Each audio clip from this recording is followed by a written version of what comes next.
What is the time complexity of the training for SVM or support vector machines?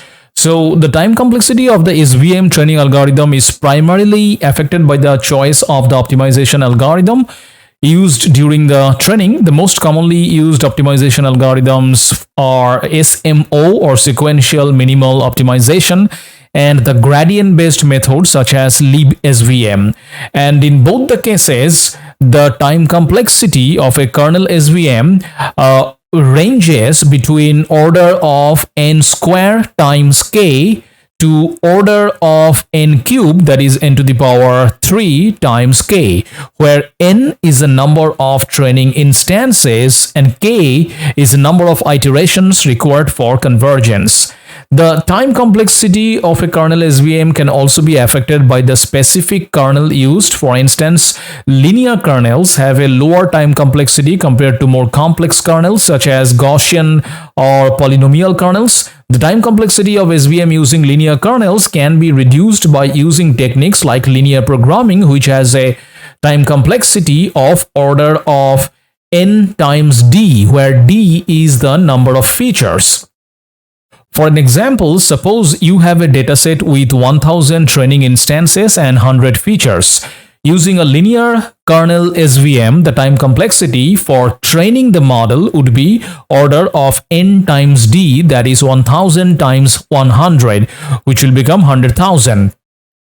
And for the same dataset, if you use a Gaussian kernel SVM with SMO optimization, the time complexity for training the model would be between order of n square times k and between order of n cube times k, assuming the number of iterations k required for convergence is 10.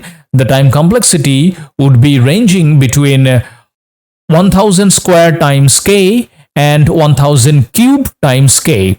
In practice, kernel SVMs are well suited for solving small to moderately sized problems, especially when the data is not linearly separable and the feature space needs to be transformed using a kernel function. However, for large-scale problems with millions of data points, kernel SVM may not be the most computationally efficient choice. In such cases, linear SVM, decision trees, or deep learning techniques can be considered, depending on the specific problem and the characteristics of your dataset.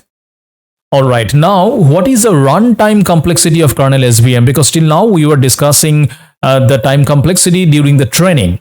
So in general, the runtime complexity of a kernel SVM for making predictions can be described as follows. That is, runtime complexity is equal to order of m times s times f, where m is the number of instances for which predictions are to be made, S is the number of support vectors, and F is the complexity of computing the kernel function.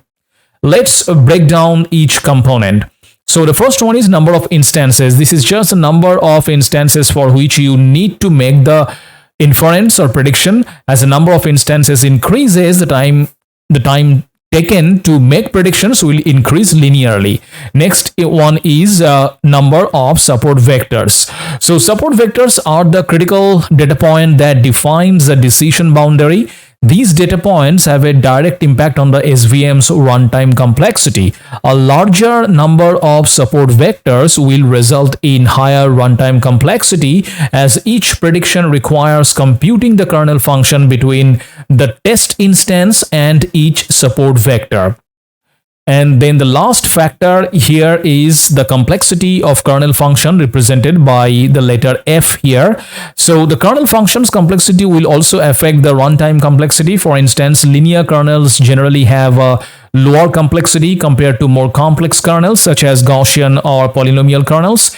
To further illustrate this concept, let's consider an example. Suppose you have a trained kernel SVM with 200 support vectors and are using a Gaussian kernel. So you need to make prediction for, let's say, 500 instances. So in this case, the runtime complexity would be order of 500 multiplied by 200 multiplied by f. The complexity f depends on the specific kernel function. Assuming Gaussian kernel computation takes C operations, the overall runtime complexity would be 500 times 200 times C.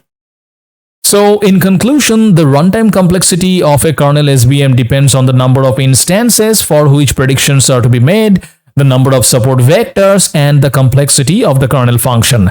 When using kernel SVM for making prediction, it's very crucial to consider the trade-offs between accuracy and computational efficiency, especially for large-scale applications or real-time prediction tasks.